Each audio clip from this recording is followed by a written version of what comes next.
Bonjour et bienvenue à la deuxième vidéo dans cette série. Si vous avez regardé la première vidéo et que vous êtes maintenant prêt à passer à l'étape suivante, c'est ici que vous allez alors apprendre à analyser si une propriété est réellement rentable. Vous allez découvrir comment évaluer les chiffres d'un investissement immobilier pour savoir si c'est une bonne opportunité ou non. Alors, avant tout, pourquoi l'analyse est-elle très importante?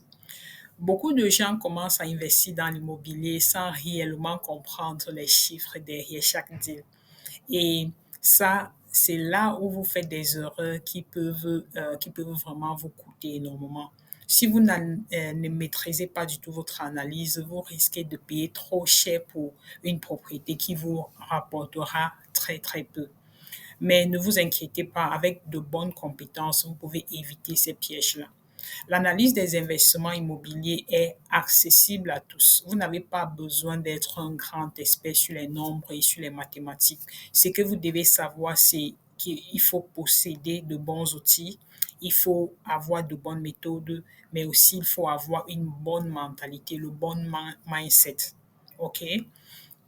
Alors, tout d'abord, en premier, on va parler des indicateurs les plus clés à analyser. Ce qu'il faut absolument analyser comme indicateur, il s'agit des métriques ici qui aident à savoir si un investissement immobilier peut générer des bénéfices intéressants pour vous. OK? Donc, tout d'abord, le premier de ces indicateurs-là, ça va être ce qu'on appelle le cash flow.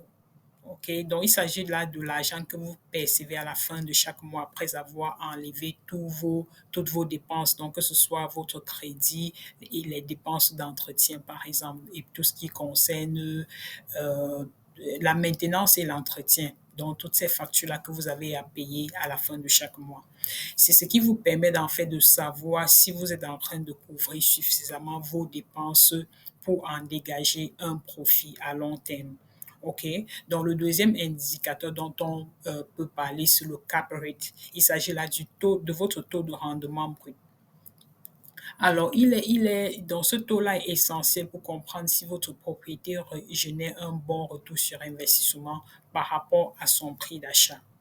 Enfin, un autre indicateur très clé dont on doit parler, c'est votre catch-on-catch return.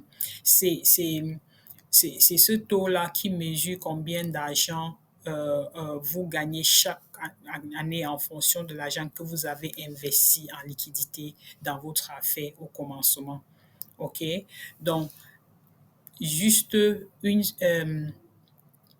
alors, pourquoi en fait important de faire votre rentabilité sur le long terme? Ce que vous devez savoir, c'est qu'il ne s'agit pas seulement de trouver une bonne affaire maintenant. Vous devez également penser à la rentabilité de long terme. Et ce sur quoi je n'insiste pas assez avec mes clients et nos élèves, c'est que l'investissement l'immobilier est un investissement à long terme. Et vous devez vous assurer que votre propriété peut croître en valeur avec le temps, mais aussi qu'elle continue de générer un bon cash flow qui est stable. Donc, ce qui sépare les investisseurs immobiliers qui réussissent de ceux qui ne réussissent pas, c'est que ceux qui réussissent ne se contentent pas tout simplement de voir ce que l'affaire génère dans l'immédiat. Ils planifient également pour voir à quoi vont ressembler les années à venir. OK? Alors, on va passer à ce cas pratique dans lequel on va prendre des chiffres réels, des chiffres vraiment concrets. Quand je dis concret, c'est que ça veut dire que c'est un cas qu'on dirait réel, en fait, qui peut s'appliquer au jour le jour sur un investissement, par exemple, sur lequel vous tombez. Prenons une propriété, par exemple, qui semble intéressante. Nous allons analyser les chiffres ensemble pour déterminer si c'est une véritable opportunité.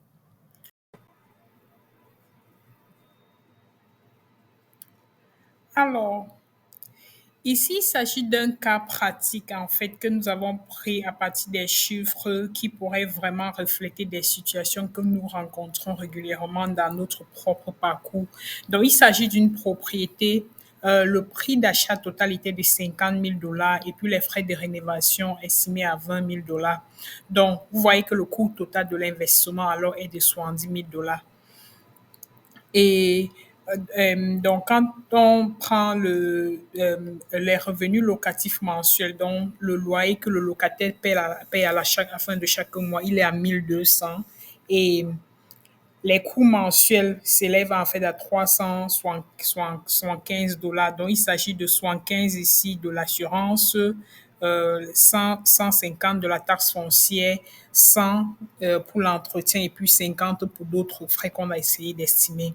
Donc, le cash flow, en fait, ici, mensuel, donc l'argent qu'on reçoit par mois, donc vous prenez le cash flow et puis le loyer, et puis vous retirez ces différentes charges, les 375, donc on reste avec ceci.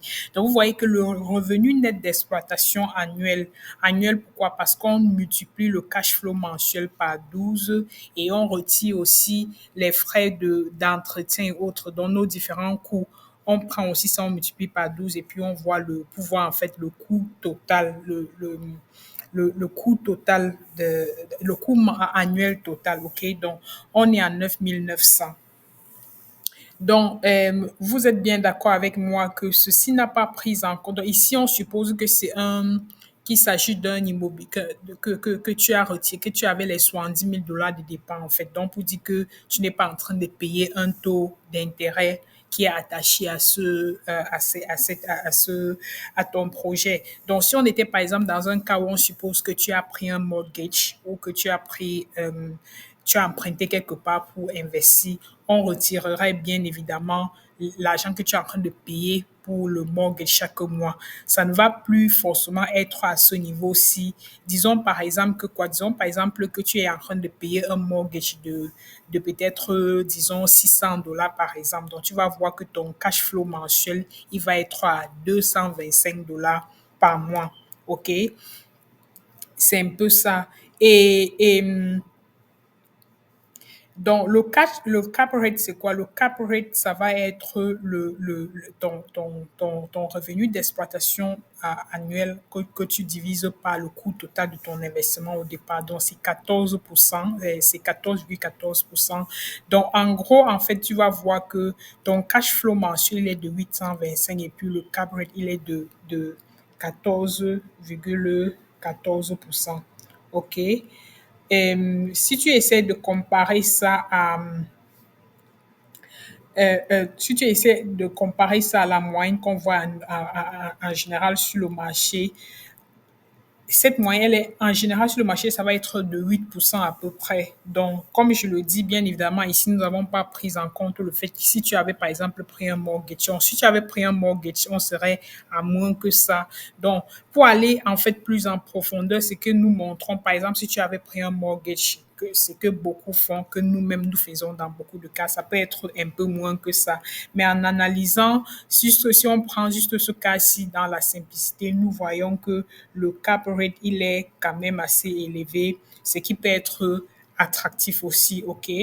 Donc, c'était un peu ça le cas pratique de dire, vous aurez des charges. Évidemment, s'il y avait, comme je le disais, s'il y avait par exemple un crédit, on pourrait peut-être mettre ici, par exemple, on inclut ici une ligne où on met par exemple, je sais pas, peut-être comme on a dit, peut-être vous avez votre mortgage que vous payez à 600 $ chaque mois. Donc, 600 $ chaque mois, ça va être votre mortgage. Donc, avec ça, les calculs vont changer. Et bien évidemment, si vous voulez en savoir plus, vous pouvez rejoindre notre programme où on donne encore un peu plus de détails. OK? Donc, merci. Alors, donc, l'approche mentalité. Il est important de savoir que l'analyse d'un investissement immobilier va bien aussi, va bien au-delà des chiffres. Il est important de savoir que l'analyse d'un investissement immobilier va au-delà des chiffres, contrairement à ce que beaucoup pensent. C'est aussi question de mentalité. Vous devez être patient, vous devez être discipliné et surtout, vous devez toujours chercher à apprendre. Chaque deal est une opportunité à apprendre et à grandir.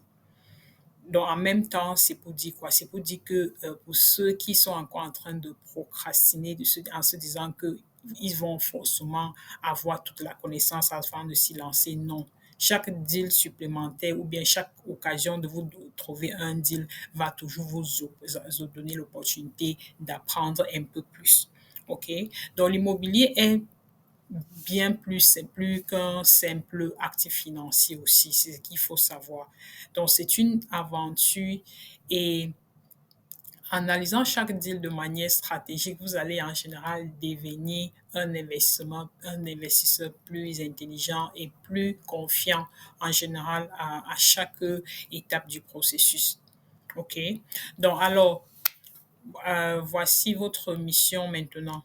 Commencez à analyser des deals immobiliers autour de vous. Disons que allez tout simplement sur des plateformes les plus récurrentes, regardez un deal et vous commencez à l'analyser. Utilisez des outils et des métriques que vous avez, qu'on vient d'apprendre là-dessus et puis essayez d'évaluer chaque opportunité et surtout, n'ayez pas peur d'investir dans votre éducation pour devenir un investisseur immobilier qui réussit et qui est accompli. Dans la prochaine vidéo, nous allons parler de la négociation immobilière. Comment obtenir le prix que vous voulez et sécuriser de bons deals.